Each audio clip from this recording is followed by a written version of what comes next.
नोएडा की रहने वाली त्विषा शर्मा की संदिग्ध मौत ने पूरे देश में चर्चा और सवाल खड़े कर दिए हैं। लेकिन यहाँ पर ये समझना बहुत जरूरी हो जाता है कि आखिर त्विषा की मौत हुई कैसे। त्विषा मूल रूप से उत्तर प्रदेश के नोएडा की रहने वाली थी और शादी के बाद वो अपने पति समर्थ सिंह के साथ मध्य प्रदेश के भोपाल में रह रही थी। शुरुआती जानकारी के मुताबिक उनकी शादी दिसंबर 2025 में हुई थी और घटना भोपाल स्थित उनके ससुराल से सामने आई है। इस मामले में सामने आई एम्स भोपाल की पोस्टमार्टम रिपोर्ट के अनुसार त्विषा शर्मा की मौत का कारण एंटीमार्टम हैंगिंग यानी कि फांसी लगाकर हुई मौत बताया जा रहा है। रिपोर्ट में यह भी स्पष्ट किया गया है कि उनके गले पर लिगेचर मार्क्स पाए गए हैं जो इस बात की पुष्टि करते हैं कि मृत्यु फांसी के कारण हुई थी और घटना के समय वो जीवित यानी कि जिंदा थी। इसके अलावा रिपोर्ट में शरीर में कई चोटें मिलने की भी बात सामने आई है जिन्हें मृत्यु से पहले की चोटें माना जा रहा है। मीडिया रिपोर्ट्स के अनुसार इस केस में जिस चीज से फांसी लगाने की बात सामने आई है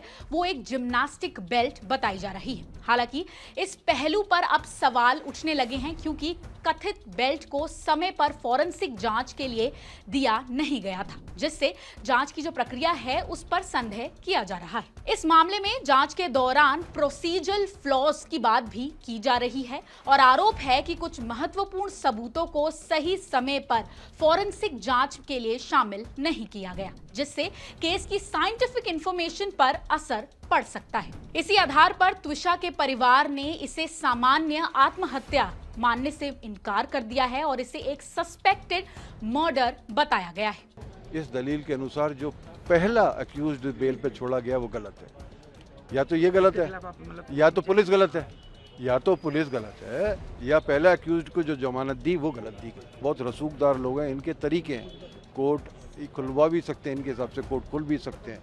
ये पीछे जाकर के हाई कोर्ट के थ्रू उसको आगे कैंसिल कराने की वजह। परिवार का यहाँ पर यह आरोप है कि त्विषा को शादी के बाद मानसिक और घरेलू प्रताड़ना का सामना करना पड़ रहा था। वहीं दूसरी ओर ससुराल पक्ष ने इन सभी आरोपों को खारिज करते हुए मामले की निष्पक्ष जांच की मांग की है। मुझे बच्चा नहीं रखना है। I said why you don't want the child. मुझे ऐसा लगता है बच्चा मुझे मार रहा है, अंदर से मार रहा है, मुझे नहीं रखना है। इसी के चलते उस रात को शाम के समय मैं ऑफिस से आई हूँ and she was in a state, अपने आप को पीट रही थी। मैं नहीं रह सकती। मैं तो इतना डर गई कि गर्भ धारण किया। हमारे परिवार का कुल अगर आगे बढ़ाना है तो ऐसे तुम्हें जाना है तो तुम्हारा टिकट तो कल के लिए वी कैन अरेंज, ग्रेसफुली जाओ, अभी जाना है। She packed her bags, cab बुलाए जबकि गाड़ी ड्राइवर सब बाहर खड़े थे। She didn't go.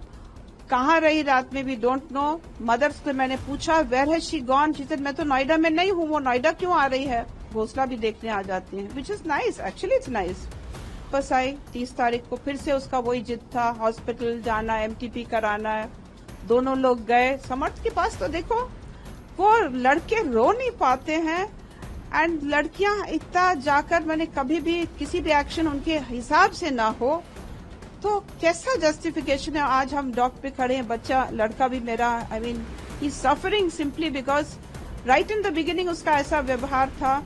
दोनों पक्षों के अलग अलग बयानों के कारण ये केस और ज्यादा खराब होता जा रहा है। जांच एजेंसियां अब इस मामले की हर एंगल से जांच कर रही हैं। सीसीटीवी फुटेज और अन्य डिजिटल सबूतों को भी जांच का हिस्सा बनाया गया है ताकि घटना से पहले और बाद की पूरी टाइमलाइन स्पष्ट हो सके। इस केस की जांच के लिए विशेष जांच टीम यानी कि SIT भी सक्रिय बताई जा रही है। फिलहाल ये मामला सिर्फ एक आत्महत्या या फिर दुर्घटना तक सीमित नहीं रहा है, बल्कि ये एक गंभीर जांच का विषय बन चुका है। पोस्टमार्टम रिपोर्ट, फॉरेंसिक जांच और परिवार के आरोपों के बीच सबसे बड़ा सवाल यहां पर यह बना हुआ है कि क्या यह सच में आत्महत्या थी या फिर इसके पीछे कोई और बड़ी सच्चाई छिपी हुई है।